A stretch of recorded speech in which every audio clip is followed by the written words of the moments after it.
बोलो हरि कृष्ण महाराज, सिया रामचंद्र भगवान की जय।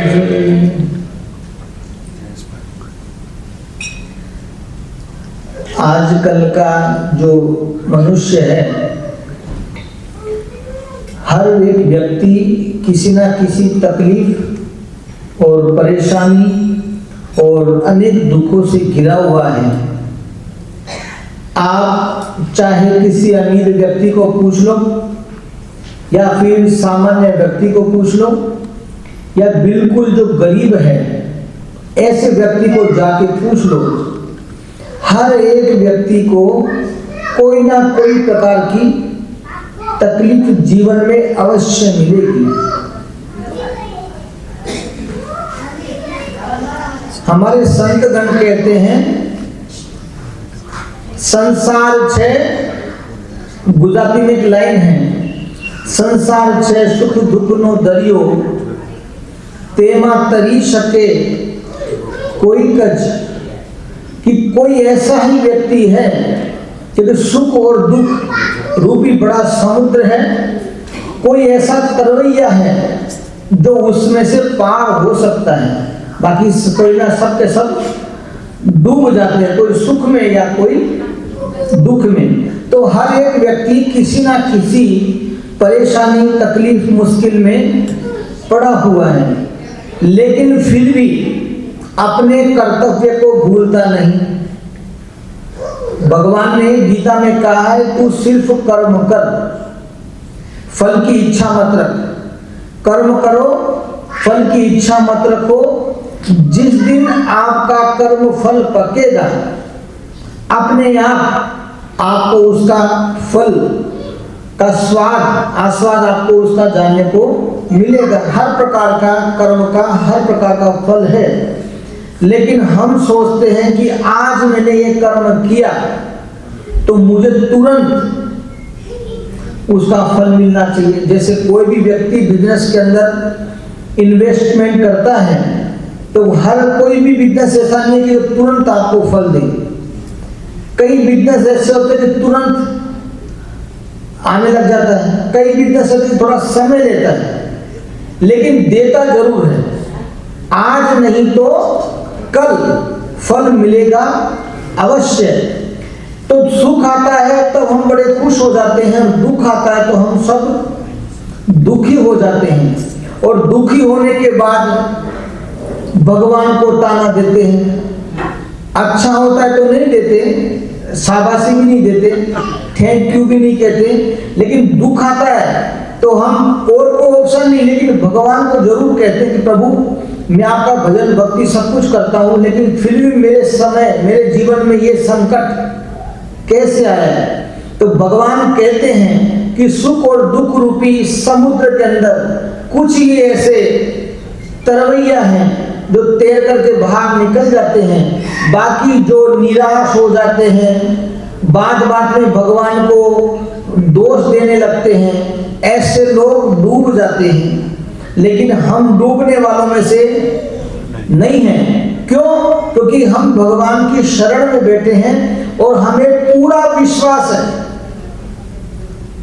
चाहे सुख आए चाहे दुख आए, प्रभु हम सहते जाते हैं, हम हरि नाम लेते जाते हैं। चाहे सुख आए या दुख आए, हर परिस्थिति में हमारे जो मन की जो परिस्थिति है ना, वो कभी डामाडोल, भगवान के भक्ति मन की परिस्थिति कभी स्थिति डामाडोल नहीं होती, क्योंकि उसकी स्थिति, उसका मन भगवान में स्थिर है। और जिसका मन भगवान में स्थिर है उसको भगवान डूबने देते नहीं, क्योंकि उसको पल पल का भरोसा है कि जो कुछ हो रहा है, जो कुछ होगा और जो कुछ होने वाला है, वह सब मेरे हित के लिए मेरे ठाकुर जी मेरा हर प्रकार से सहयोग देंगे, हर प्रकार से मेरा विनियोग करेंगे, हर प्रकार से मेरा अच्छा होगा। ऐसा उसे पूर्ण विश्वास, जो भगवान का संपूर्ण शरणागत है उसको हर प्रकार से विश्वास भगवान के ऊपर रहता है। और जो व्यक्ति पूर्ण रूप से सरेंडर होकर के भगवान की शरण में चला जाता है, फिर उसका आने वाला संकट तो चला ही जाता है। जो दूसरे जन्म उसको लेना है, आना है, फिर वो तो चला जाता है। लेकिन इस समय में भी जो संकट है, उस संकट को भी भगवान उसको सरलता से निकाल देते हैं। तो आजकल का जो दुखी व्यक्ति है, जब बहुत ज्यादा दुखी हो जाता है तो किसी साधु संत के पास जाता है या भगवान के पास तो लास्ट जाता है। पहले वो क्या कहाँ जाता है? ज्योतिष के पास। जो ज्योतिषी होता है, सबसे पहले उसके ज्योतिष गलत नहीं है, ज्योतिष शास्त्र बिल्कुल सचोट है, बिल्कुल सत्य है, लेकिन उसको परखने वाले, उसका जो ज्ञान देने वाले वो अभी रहे नहीं। ज्योतिष शास्त्र का नियम है कि दिन में अगर किसी का नसीब हाथ देखना है ना, तो एक ही बार, जो सच्चा होगा वो एक ही बार देखेगा, वो भी रेयर केस में, और उसके लिए उसके कुछ मांगेगा। अब ये आप दुनिया भर में चले जाओ, सबसे पहले फीस भरो आप, फिर जाकर के वो आपको उपाय बताएगा, जो भी पूछो वो बताएगा। लेकिन अगर वह सब प्रकार से आपका जानता है और आपको उसमें से बाहर निकलने के उपाय भी बता रहा है, तो जो उपाय वो आपको धन लक्ष्मी लाने का, रातों रात करोड़पति बनने का बता रहा है, तो भाई वह तो आपको बता करके बोल रहा है कि आप करोड़पति हो जाओगे, लखपति हो जाओगे, आप संकट में से बाहर निकल जाओगे। तो जब उस व्यक्ति को इसकी जरूरत क्यों पड़ी थी? जो ज्योतिषकार हैं, ज्योतिष गलत नहीं है, लेकिन लोगों ने उसको बिजनेस बना दिया है ना। अब जो आपको उपाय बता रहे कि ये कर दो, आपको धन लक्ष्मी अवश्य प्राप्त होगी, तो भाई जब वो आपको बताएगा, खुद नहीं प्राप्त कर सकता। लेकिन देखो, ये तो सिर्फ एक मन को मनाने की बातें हैं। और मैं कहना चाहता हूं, जो व्यक्ति अपने भविष्य के ऊपर निर्भर रहता है वो जीवन में प्रगति नहीं कर सकता। अब आपके जीवन में संकट आने वाला है तो वो आकर के ही रहेगा। आपने जो कोई पिछले जन्म में कर्म किया है उसका फल तो आपको भोगना ही है। हाँ, इतना जरूर है कि अगर आप भगवान की शरणागति में हो, भगवान की शरण में हो, तो अवश्य भगवान पर्वत जितना दुख राई के दाने के समान कर देंगे, लेकिन वो कर्म फल तो आपको भोगना ही पड़ेगा। लेकिन लोग वाकई बड़े दुखी होते हैं, और दुखी व्यक्ति भी एक शांति का उपाय ढूंढता है कि मन में कोई राहत मिले, कोई अच्छे दो बोल अगर अपन को बोल दे कि बेटा कोई बात चिंता मत कर, इतना कर ले तेरा काम हो जाएगा, तो इतने दिन तो उसको शांति बनी रहेगी। किसी के अच्छे वचन सुनने से इतने दिन तो शांति बनी रहेगी। मन में जो बवंडर मचा हुआ है उस बवंडर में से बाहर निकल जाएगा। लेकिन हमारे ही शास्त्रों में, हमारे ही धर्म ग्रंथों में हर एक समस्या का समाधान है। तकलीफ कहाँ है कि उसका नॉलेज हमको नहीं है। इसलिए कोई संत के पास जाता है, कोई ज्योतिषी के पास जाता है, कोई कहीं ना कहीं जाता है अपने मन को शांत करने के लिए। लेकिन मैंने कहा कि अगर आपको आपके इष्ट देव पर संपूर्ण प्रकार से सच्ची श्रद्धा है ना, तो वह भगवान इतने दयालु हैं कि आपको कहीं भटकने देंगे। और ऐसा विचार भी नहीं आएगा कि मैं यहाँ चला जाऊं, मैं वहां चला जाऊं, मैं वहां। एक तो पैसे की तंगी, ऊपर से सामने वाले को जो फीस देनी पड़ती है उसमें से भी काप हो जाता है, और फिर जब रिजल्ट नहीं मिलता तो वो उसको भी दोष देता है, खुद भी दुखी होता है। तो दोनों प्रकार से तकलीफ होती है। लेकिन ज्योतिष गलत नहीं है, लेकिन जो लोगों ने उसको व्यापार बनाया है और उसके सचोट जानकार है अभी इस दुनिया में, लेकिन वो कभी मार्केट में दिखाई देते नहीं। ऐसे सचोट जानकार आज भी है। और दूसरी बात मैं आपको कहना चाहता हूँ, जो लोग हस्तरेखा दिखाते हैं, तो हस्तरेखा भी क्या है, कुछ क्षण मात्र की होती है, कुछ समय मात्र के लिए।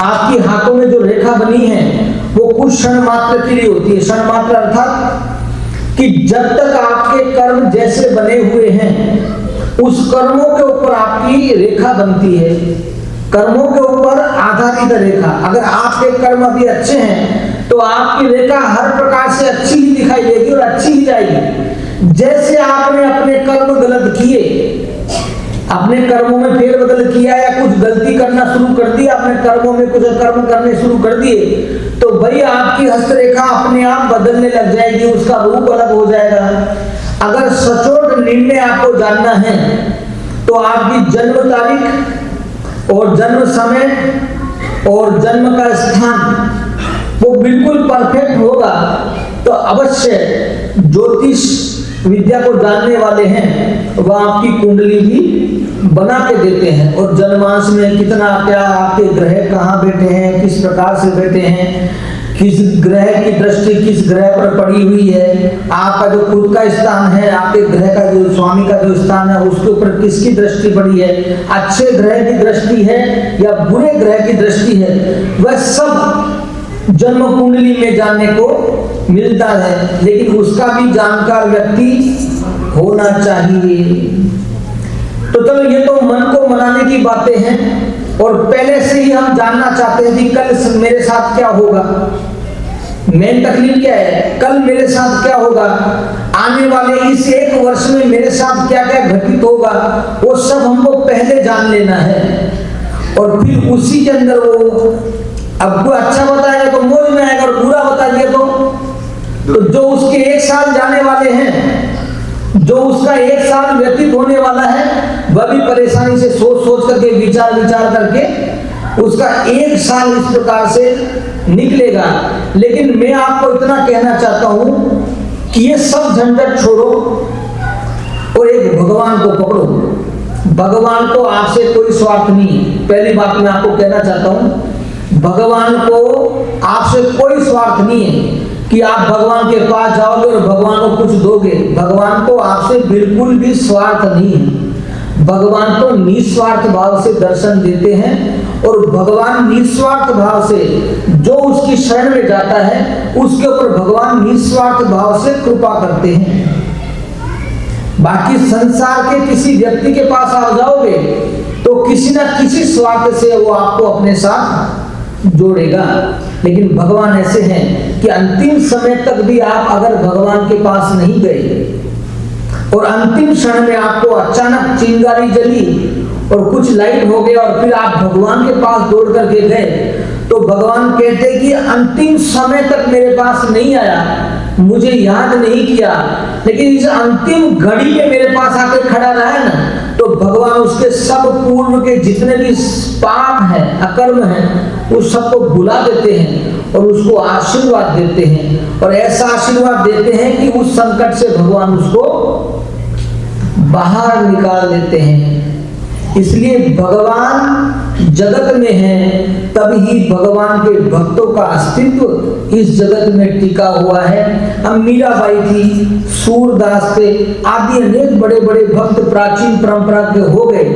उनके जीवन में इतना संकट आया ना, खाली हम आज सोचते हैं राजा हरिश्चंद्र, वो तो सिर्फ अपने एक वचन को निभाने के लिए कैसी कैसी परिस्थिति में गुजरे, लेकिन उनके मस्तिष्क की रेखा सहज भी उस मस्तिष्क रेखा में बदलाव नहीं हुआ, क्योंकि उनको अपने इष्ट पर पूरा विश्वास था। आप राम को मानते हो तो राम ही आपके लिए सर्वोपरि है, आप कृष्ण को मानते हो तो कृष्ण आपके लिए सर्वोपरि है, अगर हम स्वामीनारायण को मानते हैं तो स्वामीनारायण हमारे लिए सर्वोपरि है।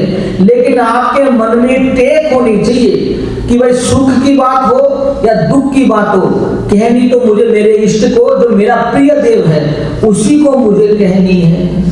फिर आप यहाँ भी कहोगे, वहां पर भी कहोगे, वहां पर भी कहोगे, तो फिर भाई डूब जाओगे। वो माता जी थी ना, साबरमती नदी किनारे पे एक माता रोज पूजा करने जाती थी, और पूजा करने जाती थी तो वहाँ हनुमान जी का भी मंदिर था, माता रानी का भी मंदिर था, और हमारी हनुमान जी का भी मंदिर था, गणेश जी का, सभी देव देवता का मंदिर था। और रोज जाती चावल लेकर के और चावल चढ़ाती और उनकी स्तुति कर करके आगे निकल जाती। ऐसा कितने समय तक चला, बहुत साल चला। फिर एक दिन क्या हुआ, साबरमती नदी में बड़ा जोरदार भयंकर पानी का बहाव आया और वो मैया डूबने लगी। और डूबने लगी तो सबसे पहले हनुमान जी मिले, जिनकी रोज पूजा करती थी। ये हनुमान, आज तो आपके सिवा मेरी इस नैया को कोई पार नहीं करा सकता, इस कैसे इस संकट से बाहर निकालो। हनुमान जी को आती यार, ये बड़ी वर्षों से मेरे पास आती है, तो क्यों ना मैं आज इसकी रक्षा करूं। तो हनुमान जी जैसे उसको बचाने के लिए निकले आए, उतने में उसका मन परिवर्तन हो गया। रे इतने साल से इनकी पूजा कर रही है और यह है कि आते नहीं। इस शक्ल पास में बैठे गणेश जी अच्छे हैं, भले उनका पेट मोटा है, लंबी सूंड है, बड़े कान हैं, लेकिन है तो विघ्न हरता ना, हर प्रकार के विघ्नों को हरने वाले गणपति है। तो आगे गणानंत्वा गणपति, गणपति की स्तुति करके गणपति जी को याद किया। तब हनुमान जी को आके इसको मेरी जरूरत है तो भले गणेश जी के पास जाए। गणेश जी के पास गई और गणेश जी को जैसे पुकारा, गणेश जी को हुआ चलो आज मुझे इसे बचाना चाहिए, और गणेश जी बचाने आए। तुरंत विचार में आ गया कि इससे अच्छा तो इनकी माता अच्छी है, इससे अच्छा इनकी माता अच्छी है, पार्वती माता, माता देवी का रूप का वास में था। ओम हिरण्यवर्णाम हरिणी सुवर्णस्त्राम, भगवान माता को याद किया। तो गणेश जी को अकील को मेरे से ज्यादा जरूरत मेरी माता की है, तो भले अब माता बचाएगी। और माता के पास आई, ऐसे घूमती घूमती निकली आगे, इतने भयंकर बहाव आया और बहाव पूरा उसको उड़ा के अपने साथ ले गया। अगर उसने एक हनुमान जी को ही पकड़ के रखा होता तो हनुमान जी अवश्य उसे बचाते। इसलिए आपके जीवन में जो भी आपका प्रिय देव है, प्रिय इष्ट यानी प्रिय, जो आपका प्रिय देव है, आप उसको पकड़ के रखो, चाहे सुख आए या दुख आए, कैसी भी परिस्थिति का सर्जन हो, लेकिन आपको उनको छोड़ना नहीं है। जैसे पतिव्रता नारी वो क्या करती है, उसके जीवन में कोई भी प्रकार का सुख दुख होता है तो वो सिर्फ एक ऐसा व्यक्ति है जिसके साथ वो अपने सुख दुख को शेयर करती है, और वो कौन? उसका पति परमेश्वर। हर पत्नी के लिए उसका परमेश्वर पति है। तो सुख दुख की जो अंदर गहरी बात होगी वो हर प्रकार की बात अपने पति से ही शेयर करती है। इसलिए हम उसे बोलते हैं पतिव्रता नारी। और वही सुख दुख की बात पूरे गांव में जाके ढिंडोरा पीटे हर व्यक्ति को कहती फिरे तो उसको भी पतिव्रता नारी कहते नहीं है। तो ठीक भक्त की कैटेगरी में भी ऐसा ही है कि चाहे सुख हो दुख हो, कितना भी आपको निचोड़ दे अंदर से भगवान, लेकिन आपकी जो मस्तिष्क की रेखा टस से मस नहीं होगी। अपने इष्ट देव जो है मार डालो या जिंदा रखो, जो कुछ करना है अब सिर्फ आपको करना है, या इसमें से बाहर निकालना है या इसमें डूबा देना है, वो जो कुछ करना है आपको करना है। भगवान के भक्त जयदेव गीत गोविंद, जिन्होंने जिस गीत गोविंद की रचना की वो तो हम कभी समय आएगा तो बड़ी बात करेंगे। तो भक्त जयदेव के साथ कैसा हुआ? लोगों ने, चोरों ने लूट लिया, लूट करके हाथ पैर काट करके खड्डे में डाल दिया, फिर भी मस्तिष्क की रेखा बदली नहीं कि भाई मेरा कोई ऐसा कर्म रहा होगा जिसकी सजा आज मुझे मिली है। ऐसी अवस्था के अंदर भी उसने अपने भगवान के प्रति जो प्रेम था वो छोड़ा नहीं, आस्था टूटी नहीं। इतना सब कुछ होने के बावजूद भी उसको गुण आया कि ऐसा कौन सा व्यक्ति है जो मुझे संपूर्ण भगवान से जोड़ दिया। इन लोगों ने मेरे को हाथ पैर में कर दिया है, अब तो मेरे पास भगवान के सिवा कोई दूसरा चारा ही नहीं, तो इनको ऊपर से उपकार मानना चाहिए लोगों का। इतना सब कुछ होने के बावजूद भी परिस्थिति ऐसी सर्जन हुई, उन्होंने अपने इष्ट देव का जो नित्य गीत गोविंद का गान तो छोड़ा नहीं, और एक दिन भगवान की कृपा हुई, उस समय हम लोग वापिस भी आ गए। वो बड़ी कथा है, बड़ी, जब कभी समय आएगा तब अपन वो भी बात करेंगे। लेकिन मेरा कहने का भावार्थ है कि कैसी भी परिस्थिति का सर्जन हो, लेकिन उसकी जो मस्तिष्क की रेखा है, उसका जो मन है, जो भगवान अपने इष्ट में स्थिर है, वो कभी भी बदलता नहीं है। और जिसको ऐसा दृढ़ विश्वास है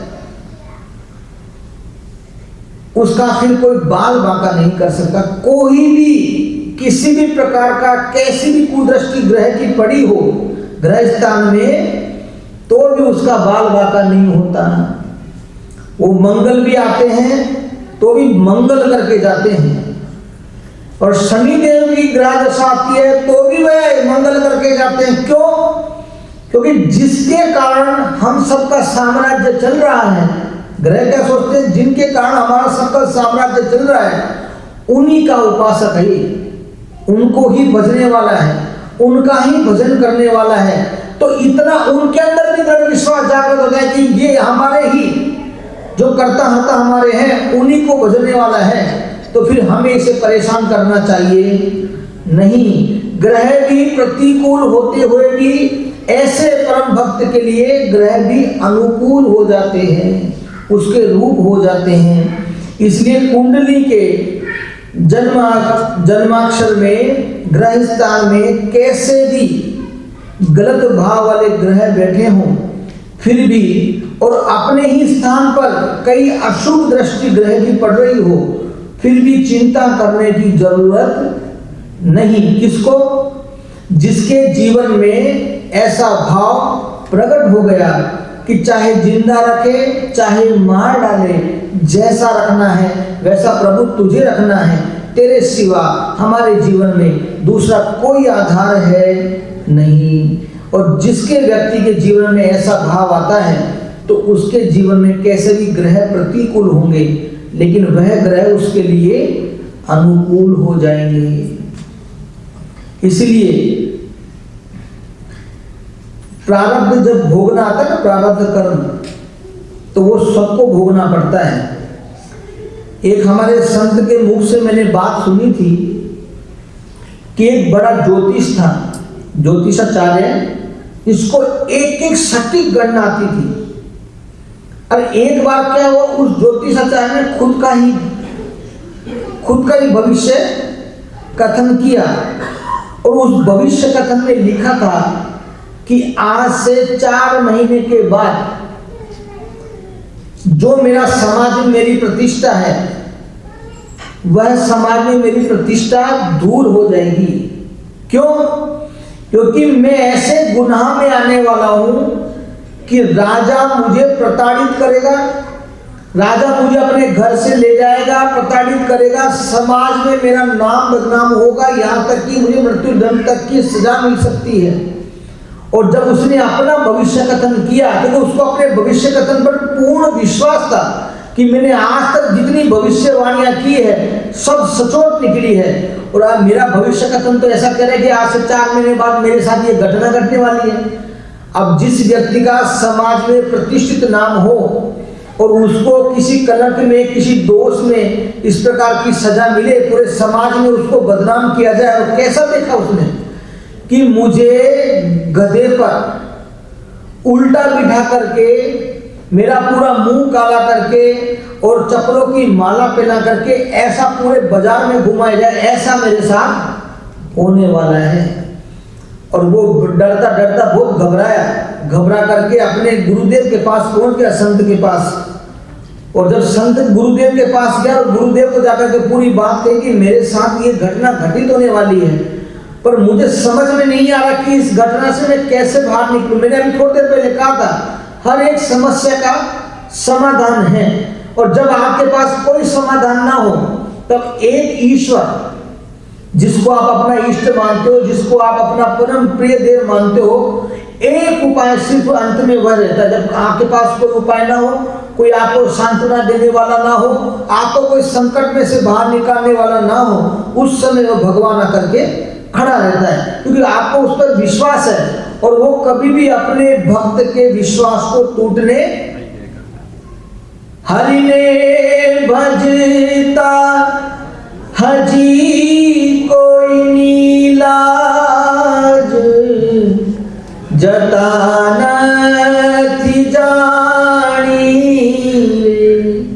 हरि ने भजता, मैंने आज तक ऐसा कोई उदाहरण नहीं देखा कि किसी ने भगवान का भजन किया और उसकी लाज चले गई। ऐसा आपको दिखाई देता है, आपको सुनाई देता है? ऐसा कहीं भी लिखा नहीं है और ऐसा कभी किसी के साथ घटा नहीं है। हाँ, जिसने भगवान को नहीं भजा सब उसी के साथ घटता है, लेकिन जिसने निरंतर भगवान को, अपने इष्ट को रोज निरंतर भजाए ना, उसका भाई कोई बाल बाका नहीं कर सकता और वो ईश्वर उसकी कभी लाज नहीं जाने देते। ऐसे ईश्वर है, ऐसे भगवान है।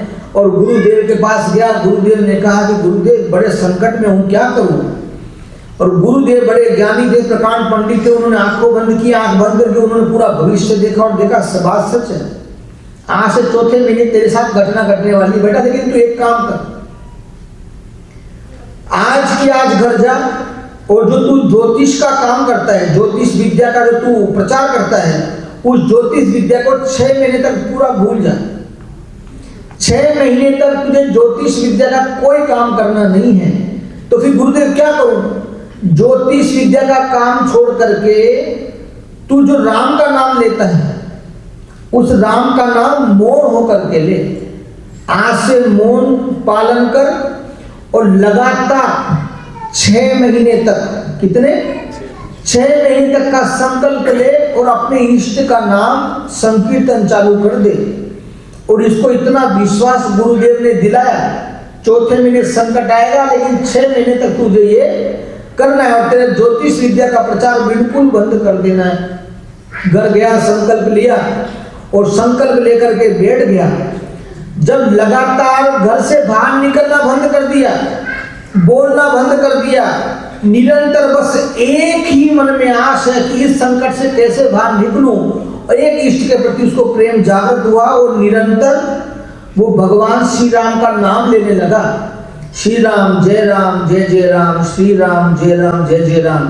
ये विजय मंत्र भी बड़ा काम का है, विजय मंत्र भी बड़ा काम का है। श्री राम जय राम, जिसके अंदर जय जय जय जय बार बार आता है जिस नाम में, उसका कभी भी पराजय नहीं होता, उसका हमेशा विजय होता है। श्री राम जय जय राम, और निरंतर जाप करने लगा, श्री राम जय जय राम, श्री राम जय राम। लेकिन चौथा महीना जब आया तब उसको संकेत मिल गया कि यही समय है मेरी बर्बादी का, मेरी लाज जाने का, मेरी इज्जत की दच्छिया उड़ने का, यही समय है। और हुआ क्या कि जब चौथा महीना आया और वह समय, घड़ियां, सब नक्षत्र सब उसके प्रतिकूल हो गए, उस समय अचानक उसको नींद का झोंका लगा। और नींद का झोंका लगा तो राम नाम अटक गया और राम नाम रुका, इसलिए नींद के झोंके में वह गिर गया। और गिरते ही उसको क्या दिखाई दिया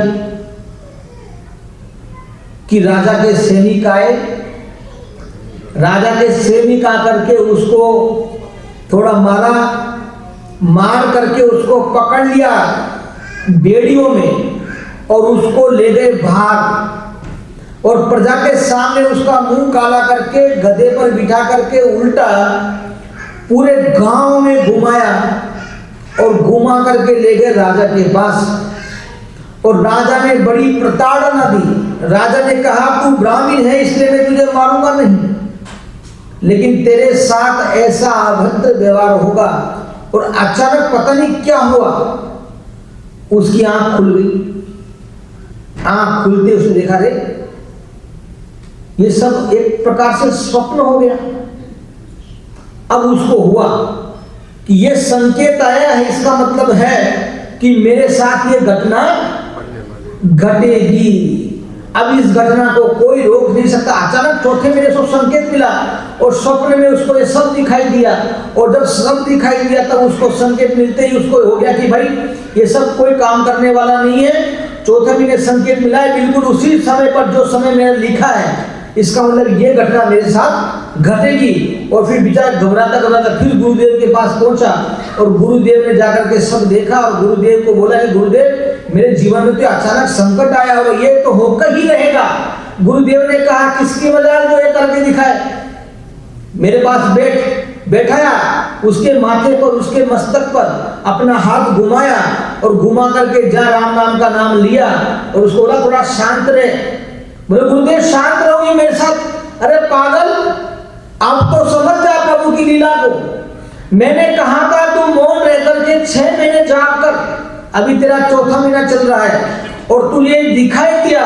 इसका संकेत ये है कि जो भगवान की शरण में जाता है और जो इष्ट का नाम निरंतर जाप करता है तो उसके जीवन का कैसा भी संकट है वो उसका भगवान स्वप्न में परिवर्तन कर देते हैं। तेरे जीवन में संकट था, चौथे महीने तेरे साथ ये घटना घटने वाली थी, लेकिन भगवान के नाम के जाप के प्रताप से तेरे जीवन में घटना कैसी घटी कि जो घटना हकीकत में होने वाली थी उस घटना को भगवान ने स्वप्न के द्वारा ही तुझे दिखा दिया। अर्थात तेरा जो संकट था वह स्वप्न के माध्यम से भगवान ने टाल दिया। अब आप बताओ यह बात सुन करके आपको भगवान के प्रति, अपने इष्ट के प्रति विश्वास जागृत होगा कि नहीं होगा? होगा। इसीलिए हमारे शास्त्र और हमारे बड़े बड़े महात्मा पुकार पुकार करके कहते हैं, आपकी कुंडली में ग्रह दशा कैसी भी हो, 7 ग्रह, 5 ग्रह, हमारे 12 ग्रह ना, कैसे भी प्रकार के ग्रह तुम्हारे प्रतिकूल हो जाए, लेकिन जिसको अपने इष्ट के प्रति प्रेम है तो भगवान में इतना सामर्थ्य है कि उसके जो ग्रह दशा जो उसकी बनी है वो सबको बदल देते हैं। इसके ग्रह दशा मंगल की थी, शनि की थी, हैं, राहु केतु की थी, तो सब मंगल को बोला तो मंगल ने तो कह दिया डायरेक्ट कि भाई ये जिसका भजन करता है ना, उनकी जो धर्मपत्नी सीता है, उनका जन्म धरती से हुआ, मेरा भी जन्म धरती से हुआ, इसलिए वो तो मेरे भी आराध्य, उनके भी आराध्य है, इसलिए मैं उसका बाल बाका नहीं कर सकता, मैं तो उसके लिए अनुकूल बनूंगा। और शनिदेव को कहा, शनिदेव के मैं दंडधारी हूं, लेकिन ये निरंतर जिस प्रभु का जाप करता है ना, उस प्रभु के अंदर ही प्रताप ऐसा है कि उसको भजने वाले का जीवन में आने वाला संकट है उसको नष्ट कर देते हैं। और वैसे भी भगवान स्वामीनारायण ने, हमारे शास्त्रों ने कहा है कि किसी भी प्रकार का उपद्रव हो, भूत प्रेत आदि उपद्रव हो, तो व्यक्ति हनुमान जी को याद करे। और हनुमान जी ऐसे है ना, है तो राम के दास, लेकिन जो उनके पास राम का दास जाता है ना, तो उसके संकट आने वाले को हनुमान जी हर लेते हैं। तो कहने का अर्थ है कि जो संकट आने वाला था, उस संकट को भगवान ने स्वप्न के रूप में परिवर्तन कर दिया, और उसने लगातार 6 महीने तक, 2 महीने बाकी थे वो भी उसने पूरे किए, और 6 महीने पूर्ण होने के बाद उसके अंदर इतना आत्म सुख भर गया, अब उसको लगा कि अब इस दुनिया में कुछ करने जैसा नहीं है, सिर्फ दुनिया में करने जैसा है तो वो है भगवान के नाम का निरंतर संकीर्तन। आपको मैं कहना चाहता हूं, अचानक कोई संकट आपके जीवन में आ भी जाता है, भाई संसार सागर है, सुख दुख आते रहते हैं, अचानक कोई ऐसा संकट आपके जीवन में आ जाता है तो राम का नाम लो, कृष्ण का नाम लो, हनुमान जी का नाम लो, या फिर आप स्वामीनारायण को भक्त हो, स्वामीनारायण का नाम लो। लेकिन मैं कहना चाहता हूं, अगर भयंकर संकट आ गया और कुछ ऑप्शन आपके पास नहीं है, तो आपके घर में, मंदिर में, जहां आपको स्थान मिले वहां पर दीपक लगा करके बैठ जाइए, और जितना हो सके कंटिन्यू करते रहिए, वो भगवान आपको संकट में से बाहर निकाल देंगे, ऐसा हमारा शास्त्र कहता है। लेकिन मैं आपको एक सजेशन करना चाहूंगा, मैंने कहा था कि पिछली बार मैं कोई आपको उपाय बताऊंगा, तो हमारे जीवन में छोटे मोटे उपाय तो दुनिया भर के अंदर आप जाओगे तो दुनिया भर के आपको देखने को मिलेंगे, उपाय तो सुनने को मिलेंगे, देखने को मिलेंगे, लेकिन मैंने अनुभव जो किया है उसकी बात मैं आपको कहना चाहता हूं कि आप जब सुबह अपने बिस्तर से उठते हो तो उठते ही पहले उस परमात्मा को याद करो जिसने पूरी रात आपकी रक्षा की, जिसने पूरी रात आपकी रक्षा की, उस परमात्मा को सबसे पहले याद करो कि ये प्रभु, पूरी रात मैं आपकी शरण में सो रहा था, मेरे साथ क्या घटने वाला है मुझे पता नहीं, लेकिन मुझे बिल्कुल स्वस्थ आपने आज उठाया है, इसलिए मैं आपका आभार मानता हूं। घर से निकलो तो उनको याद करो, और जब समय मिले तब उनको याद करो, लेकिन उनको निरंतर याद करते रहो। और दूसरी बात मैं आपको कहना चाहता हूं कि जीवन में एक ऐसा नियम ले लो, हर व्यक्ति के जीवन में कोई ना कोई तो ऐसा नियम होना ही चाहिए, जिस नियम से बंधा रहेगा तो समझ लो भगवान के साथ उसका कनेक्शन रहेगा कि मैं ज्यादा कुछ नहीं कर सकता, लेकिन प्रभु एक माला तो मैं कर सकता हूं, सुबह उठते ही मैं एक माला करूंगा, आपकी नहाने तो स्नान करने का एक माला अवश्य करूंगा, और वो चाहे कैसी भी परिस्थिति क्यों ना सर्जन हो जाए, लेकिन जो आपने एक माला का नियम लिया है वह कभी टूटना चाहिए नहीं। दूसरी बात ये होगी, पहली बात उठते ही प्रभु को याद करो, दूसरा जो आप अपने इष्ट का याद करते हो उसका कुछ नियम लो कि मैं मंदिर जाऊंगा, भगवान आपकी माला करूंगा, या जो संत पुरुष को अगर मिलता है तो उसके दर्शन करो। कोई भी जीवन में एक ऐसा नियम ले लो जिसके साथ आप बंध जाओ, फिर वही बंधन आपको सब बंधनों से छुड़ा देगा। ऐसा जीवन में नियम लो, और जो सबसे ज्यादा अनुकूल हो सके तो सूर्य भगवान को रोज जल दीजिए, रोज सूर्य भगवान को जल दीजिए। उड़ते ही स्नान करके सूर्य भगवान भले उगे हो कि ना उगे हो, लेकिन उनकी जो उगने की दिशा है उस उगने वाली दिशा के अंदर ही उनको जल अर्पण करो। और जो हो सके, वैसे तो अमेरिका में ये प्रॉब्लम नहीं है, लोग सुबह जल्दी उठ जाते, अवश्य हर व्यक्ति को सूर्यास्त होने से पहले जग जाना चाहिए और फिर अपनी जो नित्य क्रिया होती है, विधि होती है, वो करो और सूर्य भगवान को जल दो। और सूर्य भगवान को जब आप जल देते हो तो सूर्य भगवान को जल देने का एक नियम है। आपको धारा का पता नहीं, लेकिन 3 धारा लोटे में आपने जल लिया, जल लेकर के ओम गृणी सूर्याय नमः, ओम श्री सूर्याय नमः, जो आपको उनका मंत्र आता है उस मंत्र से आप अपने सामने रख करके, वो धारा बह रही है, उस धारा के माध्यम से आप सूर्य भगवान को देखो। लेकिन वह धारा 3 बार एक ही लोटे में 3 धारा निकलनी चाहिए। पहले एक निकाली, फिर स्टॉप किया, फिर दूसरी निकाली, फिर तीसरी में पूर्ण करना होता है। अब लोग महादेव जी का दर्शन करने जाते हैं, महादेव जी का अभिषेक करने जाते हैं, तो महादेव जी का अभिषेक का भी एक नियम है। लोग तो क्या करेंगे, थोड़ा यहाँ डालेंगे, थोड़ा यहाँ, थोड़ा यहाँ, थोड़ा यहाँ, वो सब पूरे में थोड़ा थोड़ा प्रसाद वो पानी लगाएंगे।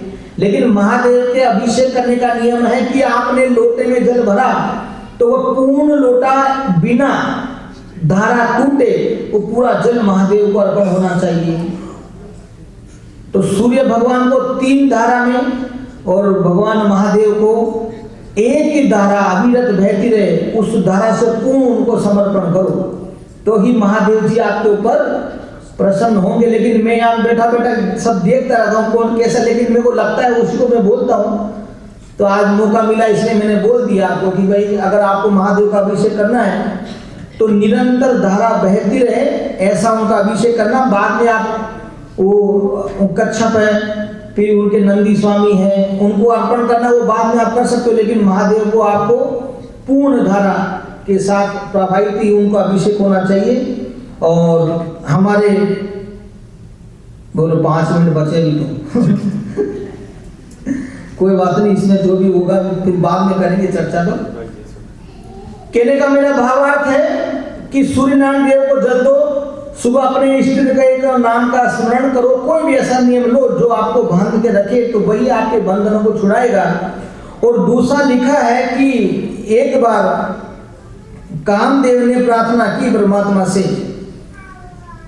कि जो व्यक्ति भगवान का भजन करता है उसी के जीवन में विघ्न क्यों आते हैं। आप सबका प्रश्न होगा कि स्वामी हम तो भजन करते हैं तो हमारे ही दुख क्यों आते हैं। वो देखो कुछ नहीं कर रहा, वो व्यक्ति कुछ नहीं करता लेकिन मौज करता है। कोई भगवान का भजन नहीं करता फिर भी आनंद करता है।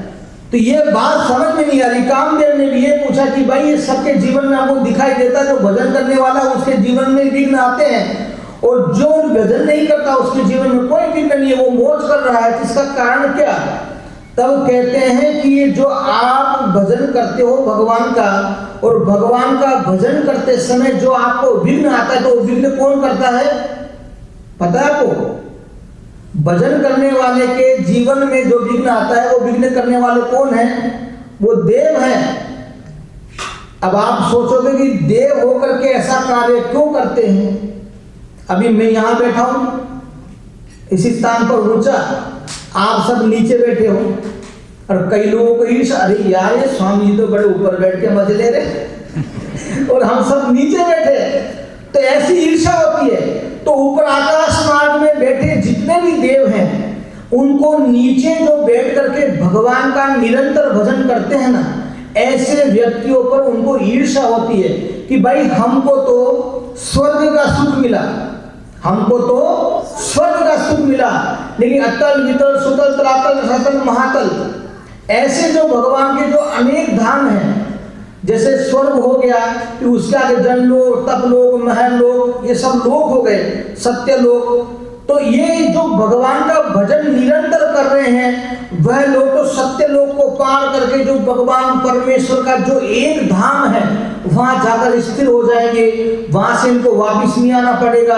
इनका समाप्त हो जाएगा सब कर्म धर्म जो भी कुछ है। और हम श्रेय पुण्य मृत्यु लोके विशंति, जब स्वर्ग के सुख देवताओं के जीवन में पूर्ण हो जाते हैं, समाप्त होते हैं, वही देवता फिर धरती पर आकर के पड़ते हैं।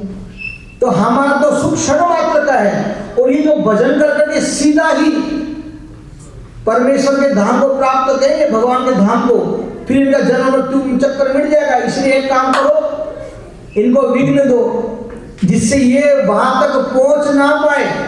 इसलिए आपके जीवन में अगर दुख आता है, संकट आता है, विघ्न आता है भजन करने के बावजूद भी, तो आप समझना है कि आपका जो भजन है वह भगवान तक पहुंच रहा है। आपका भजन बैलेंस के रूप में इकट्ठा हो रहा है। आप घबराओ मत, आप निस्तेज मत हो जा रहे। इतना सब कुछ करने के बावजूद भी ये संकट तो आए जा रहे, ऊपर से संकट आ रहे, वह आपको निर्देश है, वो आपको हिंट है कि आपका भजन भगवान तक पहुंच रहा है। इसलिए देवता करके आपको विघ्न कर रहे हैं। तो अच्छा, तो जो भजन करते हैं उनको तो देवता लोग विघ्न करते हैं, तो जो नहीं करते उनको क्यों नहीं करते? उनको पता है कि जितना बैलेंस है ना इसके पास, उतना मौज करेंगे, बाद में तो यमराज के पास ही जाना है। इसलिए उसको विघ्न करते नहीं। और जो लोग भजन नहीं करते वो लोग क्या करते हैं? देवताओं को कुछ ना कुछ देने लेने का। आज इसको किसी ने पंडित ने कहा, इनको छड़ा दिया, आज किसी पंडित ने कहा, उनको छड़ा दिया। तो कुछ ना कुछ क्रय विक्रय देते भी रहते हैं और लेते भी रहते हैं। उनका वहीं की वहीं पूरा हो जाता है, उनका कोई बैलेंस रहता नहीं, और जो बैलेंस होता है वो भी समाप्त हो जाता है। और देवताओं को पता है कि इनमें कुछ लेने जैसा नहीं है, ये तो भाई वैसे भी वहीं जाने वाले। लेकिन जो भजन करते समय विघ्न आता है तो समझ लो, सुख आए दुख आए, कैसे भी इस परिस्थिति सर्जन हो जाए, लेकिन प्रभु हम आपकी शरण में बैठे हैं और हमको पूरा विश्वास है कि आप हमारे साथ हो। हमारे साथ श्री रघुनाथ, फिर बोलो आता है हमारे साथ श्री रघुनाथ, फिर किस बात की चिंता, रण में रख दिया जब मात, तो फिर किस बात की चिंता। भगवान आपकी शरण में हमने आपके चरण में हमारा मस्तक हमने रख दिया, फिर हमको किस बात की चिंता। और जिस पर रघुनाथ की कृपा है, जिस पर अपने इष्ट देव की कृपा है, उसको किसी प्रकार की कोई भी चिंता रहती नहीं है। अब भाई सत्संग तो बहुत कुछ है महाराज, लेकिन जो मैंने आपको बताया था उपाय, उसमें मैंने आपको एक उपाय तो बताया, सुबह उठो जल्दी और इष्ट देव का नाम स्मरण करो। एक नियम ले लो कि रोज एक माला करनी है तो एक माला करनी है, ज्यादा हो सके तो बहुत अच्छा है, लेकिन जितना हो सके अपने इष्ट देव का जाप करो और अपने इष्ट देव पर पूरा का पूरा भरोसा रखो। और हमारे लिखा है, दूसरा उपाय मैं आपको बताऊंगा जो मैंने स्वतः अनुभव किया है और मैंने अपने माध्यम से कई लोगों को मैंने करवाया है। यह अनुभव आपको कहीं जाने को मिलेगा नहीं। तो अगर आपको जीवन में सुखी होना है, संकटों से मुक्त रहना है, ये बाकी की कथा तो हम भविष्य में कभी करेंगे, लेकिन मैं आपको जो मैंने बताने का वो बता रहा हूँ। आपने कभी सुना नहीं होगा, लेकिन मैं आपको आज कहना चाहता हूँ कि अगर आपको जीवन में सुखी होना है, संकटों से मुक्त होना है और हर प्रकार से निर्विघ्न होकर के भगवान के पास जाना है, तो आप जिस गांव से आते हो, आप जिस शहर से आते हो, आपका जन्म जिस राज्य में, जिस स्थान पर, जिस गांव में, जिस जगह आपका जन्म हुआ है, उस गांव के जो मुख्य देव हैं, हर गांव के मुख्य देव होते हैं, उन मुख्य देव का अपने पास, आज तो आप अपनी अपनी धरती को छोड़ करके आ गए ना, कोई हमारे एमपी से आए हैं, कोई हमारे यूपी से आए हैं, कोई हमारे गुजरात से आए हैं, तो सब अलग अलग जगह, सबकी अलग अलग जन्मभूमि है। तो जिस स्थान पर आपका जन्म हुआ, उस स्थान के जो मुख्य देव है, उनका कभी भी आभार भूलना नहीं चाहिए। दूसरी बात, उनका जो एक प्रतीक चिन्ह अर्थात उनका जो फोटो छवि, वो छवि हमेशा अपने साथ भी होनी चाहिए। और आज हम अमेरिका जैसी धरती पर रहते हैं तो हमारे घर पर भी उनका एक छवि होना चाहिए। जो आपका जन्म जिस भूमि पर हुआ उस भूमि के प्रमुख देव का जो छवि है वो आपके साथ और आपके घर, आप जहां भी जाओ वर्ल्ड वाइड, आप कहीं भी घूमो, वो छवि आपके साथ निरंतर रहनी चाहिए। उनका कभी भी उपकार भूलना चाहिए नहीं कि मैंने इसी स्थान पर जन्म लिया, मैंने इन देव के आगे जन्म लिया और इन प्रमुख देव के आगे बड़ा हुआ और उन्हीं प्रमुख देव के आशीर्वाद से आज मैं इस स्थान पर पहुंचा हूं। इसलिए अपने गांव के, अपने शहर के, अपने राज्य के प्रमुख देव को कभी भूलना नहीं चाहिए। उनकी छवि हम कहीं भी रहें, उनकी छवि हमेशा हमारे साथ रहनी चाहिए। तो जीवन के अंदर यह आप नियम लोगे तो आपको कोई भी संकट, परेशानी आपका बाल भी बांका नहीं कर सकती। जिसको अपने इष्ट देव पर संपूर्ण प्रकार से विश्वास है उसके साथ हमेशा भगवान खड़े हैं और उसका बाल भी बांका कोई भी प्रकार का ग्रह नहीं कर सकता। और मैं आपको कहना चाहूंगा कि दशहरा, जो अक्टूबर में दशहरा है, दशहरे तक कई प्रकार की समस्याओं का सर्जन होने वाला है। और मैंने कहा था कि सभी समस्याओं से मुक्त रहना है तो ये अपना काम करना है। संकट आएंगे सबके लिए, लेकिन जो ये उपाय करेगा उसके लिए जीवन में कोई संकट नहीं आएगा। इसलिए आज घर जाओ तो सबसे पहला काम यही करना, क्या? अरे बोलो। हाँ, उठना है, परमात्मा को याद करना है और अपने इष्ट के नाम का जाप करना है। उसके बाद भगवान सूर्यनारायण देव को अर्घ्य देना है। और जो हो सके वीकेंड में जब आपको समय मिले तब आकर के मंदिर में दर्शन करना है और प्रभु का आपको आभार मानना है, आभार व्यक्त करना कि हे ईश्वर, आज जो कुछ हूँ तेरी कृपा से हूँ, बाकी मेरी कोई ऐसी हैसियत नहीं कि मैं यहाँ खड़ा रहूं, बोल सकूं, इतना सब कर सकूं। जो कुछ है तेरी कृपा से, मेरा आपकी कृपा से सब काम हो रहा है। मेरा आपकी कृपा से सब काम हो रहा है। करते हो तुम कन्हैया मेरा नाम हो रहा है। करते हो तुम कन्हैया मेरा नाम हो रहा है। मेरा आपकी कृपा से सब काम हो रहा है। करने वाले कौन हो? आप हो। आपकी कृपा से ही यह सब काम हो रहा है। स्वामी नारायण, स्वामी नारायण, स्वामी नारायण बोल। स्वामी नारायण, स्वामी नारायण, स्वामी नारायण बोल। स्वामी नारायण, स्वामी नारायण, स्वामी नारायण बोल। स्वामी नारायण, स्वामी नारायण, स्वामी नारायण बोल। स्वामी नारायण, स्वामी नारायण, स्वामी नारायण, स्वामी नारायण, स्वामी नारायण, स्वामी नारायण, स्वामी नारायण, स्वामी नारायण।